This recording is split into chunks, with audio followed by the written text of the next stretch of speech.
Everybody, Peter Zeihan here, coming to you from Genoa, Italy, and I'm going to do something a little bit different today. I am going to show you the world through my eyes. Let's turn this around. We're over the business district in the central Genoa, and it's not the buildings in the foreground I want you to see. It's the ones in the background, the ones that are more residential. You'll notice that not a lot of them have a lot of lights on. And over here, we're starting to go to the old town, similar situation.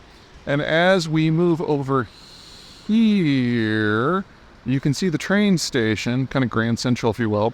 And then up on the hill is mostly residential spots. But you'll notice that even though it's 10 o'clock at night, which is, when everyone's getting home from dinner in Italy, most of the buildings are less than 1/3 lit up, some of them well less than a quarter. The issue is that for the entirety of my life, Genoa has been shrinking in population terms, and I turned 50 this year.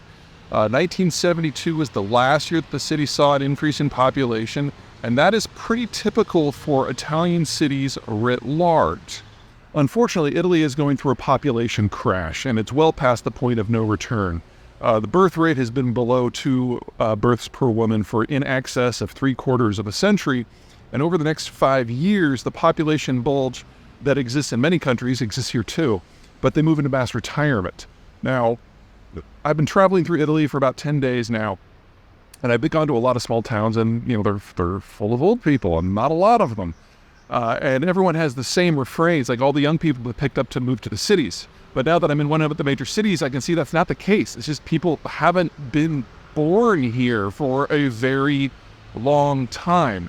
And now we're looking at the dissolution of the tax base that is necessary to maintain a modern civilized location. The smart play here would be to turn back time and go back to the 1970s and figure out a way to make it easier for young people to have children. But at this point, the only theoretical solution would be to bring in Canadian-style levels of immigration in a sudden wave that never ends. Simply in order to stabilize the Italian population in its current structure, which is already the oldest demographic and the fastest aging demographic in Europe, would be to bring in somewhere between 1.5 and 2 million people under age 35 every year from now on, which of course would end Italy in its current form. Some version of this problem exists in huge portions of the world. Europe, of course, is where I'm thinking right now because this is where I am. The Germans are only a few years, no more than 5, behind the Italians.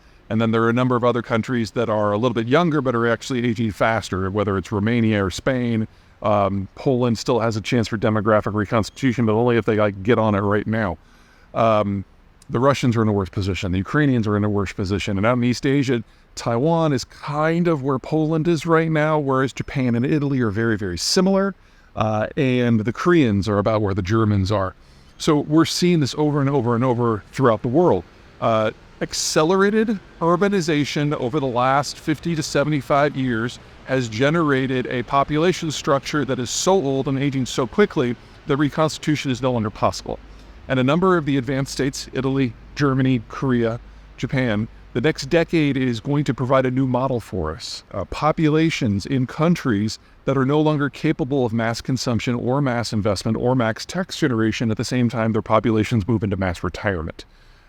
Something's going to have to give, whether it will be state coherence or the finances or the economic model first. Everyone's got to figure that out for themselves.